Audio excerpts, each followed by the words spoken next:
want to. So are there specific signs or indicators that someone might need to work on the emotional intelligence within a relationship? Oh, yes. They're red flags. Yes. Let's delve into that. Oh, yes. If they are not self-aware and their partner is the one who is noticing that they lack the emotional intelligence, because most people are not self-aware. They don't know that they have a problem. So one of the ways that you can find out is, do you gaslight your partner? This term has been used very lightly on social media. Yes. And I just want to quickly talk about what is gaslighting. Please, yes, let's talk about that we can understand it.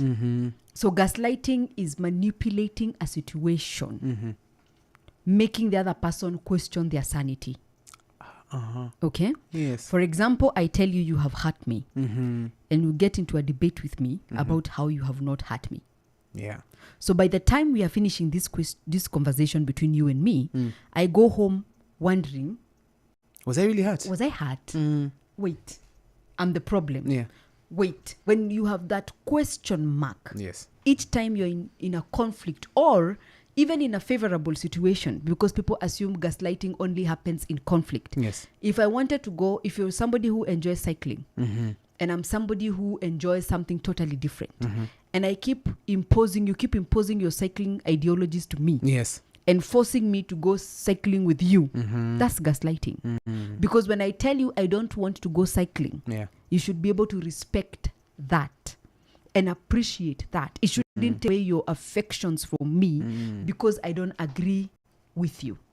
We don't have to agree on anything. Yes. The idea that couples have that we have to agree from here to the end of the world is just not possible. Children are born in the same family. Yes. Twins of the same DNA. In fact, they have the nearest threads are different.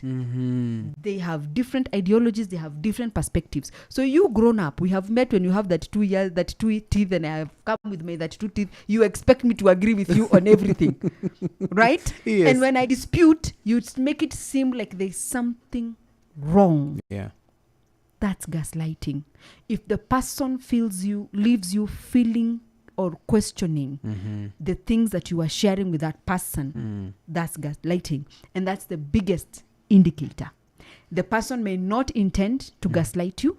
They may not intend to abuse you. Yes. They may not even intend to hurt you.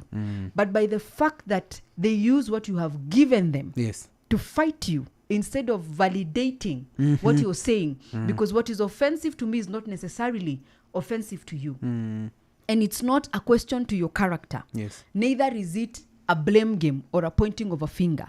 It's an expression of what I am feeling. So if we are in a beautiful relationship, then you must have the capacity to respect that. Correct. And acknowledge that, yes, something went wrong. Yes. I apologize. And beyond apologizing, you must inquire of how you can behave better in the future. True. So that we don't end up in the same situation. Correct. So if you have a partner where you're constantly arguing, now that is how you catch yourself as somebody who lacks the emotional intelligence. Yeah. I've shared with you something and you're listening to answer. You're here with me, hapa kwa hapa. Unaniambia na. But when I go home and I sit and I wonder, what are we fighting with Nyokabi about? I have no idea. Because I didn't listen, first of all.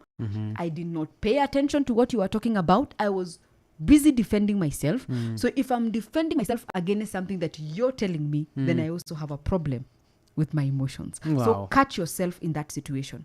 Catch yourself as you go off on the person. Yes. And become intentional. Start listening to hear what the person is saying, what they are saying. Yeah. Okay? Right. So what I mean by that, effective communication says that you must hear what I am saying the way I am saying it. Not the way you're interpreting it. Yes. Not the way your emotions are telling you. Yes. Not the way you're comparing it to your past experience. Hapana. If I'm saying I am fine, I want you to hear that I am fine. Yeah. Don't hear anything else beyond that. Right. All right? Right. Don't put it into a category. Don't stereotype it. Don't generalize it that when women keep quiet, normally there is something. Yeah. Unanielewa? When I hear it the way I am saying. Correct. The second thing that is very common in relationship is ghosting.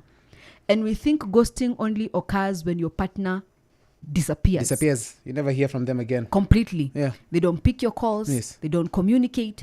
They don't want to have a conversation. They They don't even want to answer the question, what happened? But ghosting is similar to silence treatment. We are in a relationship. We are in the same house. Yes. But you're not uttering a single word to me. When I greet you, you don't respond. Yes. When I talk to you, you don't answer. You wake up and you leave without saying you're leaving. You come back without saying you're coming back. It's the same thing. All right? Yes. So instead of ghosting the other person, take time. Yes. Process the emotion. Come to terms with it. And then find words to express that emotion. I have a friend of mine who constantly tells me his line of business is to rearrange and repackage words. Yes. And for a long time, I did not understand what he meant. Until one time, Yes. I sent him a small message and I told him, could you please rearrange this message? Because I was asking a client to pay me Yes. my money. And I was being me. And I am sanguine choleric, my friend. I meant business. Karibu nitume siafu kwake. Standing on business. Yes. Yes. So I had written a very comprehensive, properly written with your sanguine and choleric Yes. personality put encapsulated together in that message. Okay. But I thought before I sent this person, let me find out if I can get a second opinion. Okay. And I sent this message to my friend and I told him, kindly repackage these words for me Yes. so that this client can pay me and I retain the relationship. So he rewrote the message. Eish. He reinforced what I was reinforcing, what Yes. was important to me. And he even insisted that the client to clear the balance. But the wording, Very key. the choice of words, the tone of words was completely Different. You understand? Yes. So instead of ghosting me Yes. and instead of getting into a heated argument with me, take your time. Repackage your words. Come with a script. If you need to write it down, write it down. By the way. This is what I am concerned about.